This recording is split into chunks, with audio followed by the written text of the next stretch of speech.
معزز ناظرین کرام، السلام علیکم ورحمۃ اللہ وبرکاتہ۔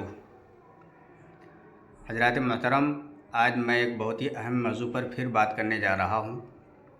ہمارے ایک ویورز نے کمنٹ میں کہا تھا کہ آپ فرائض نماز کے بارے میں ویڈیو بنا دیجئے۔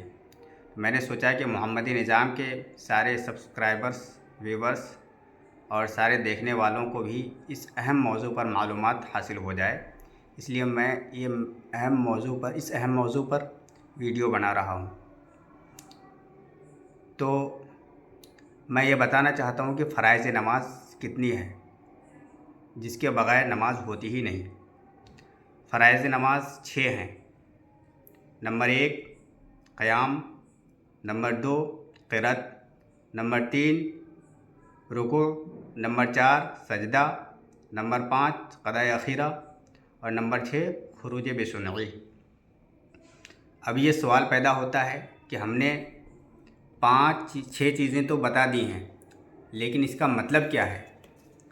قیام کا کیا مطلب ہے؟ قرأت کا کیا مطلب ہے؟ رکوع کا کیا مطلب ہے؟ سجدے کا کیا مطلب ہے؟ قضاء اخیرہ اور قضاء خروج بسنعی کا کیا مطلب ہے؟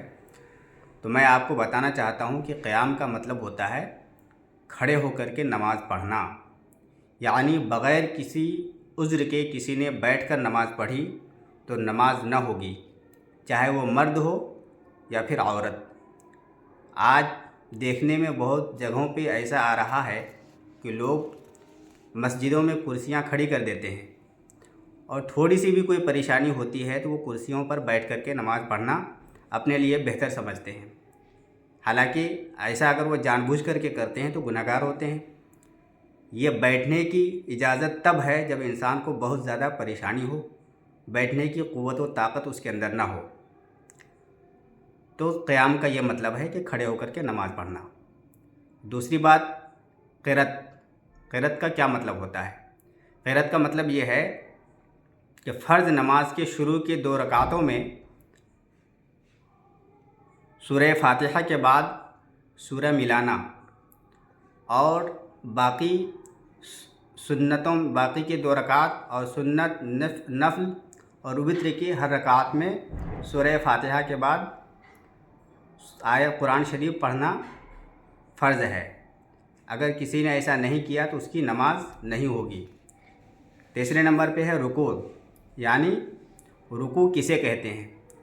تو رکوع کا مطلب یہ ہوتا ہے کہ جو پیٹھ ہے، مطلب ادنیٰ درجہ یہ ہے کہ ہاتھ ٹخنے تک پہنچ جائے، لیکن صحیح طریقہ یہ ہے کہ پیٹھ بالکل سیدھی رہے اور سر جو ہے وہ پیٹھ کے برابر ہو جائے، برابر رہے۔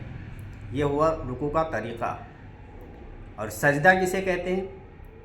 تو سجدے کی حقیقت یہ ہے کہ پیشانی زمین سے جم جائے، اسی کا مطلب ہے سجدہ، یعنی پاؤں کی ایک انگلی کو زمین سے لگنا شرط ہے، کم از کم ایک انگلی کا لگنا، اور اگر کسی نے ایسا نہیں کیا تو نماز نہ ہوگی۔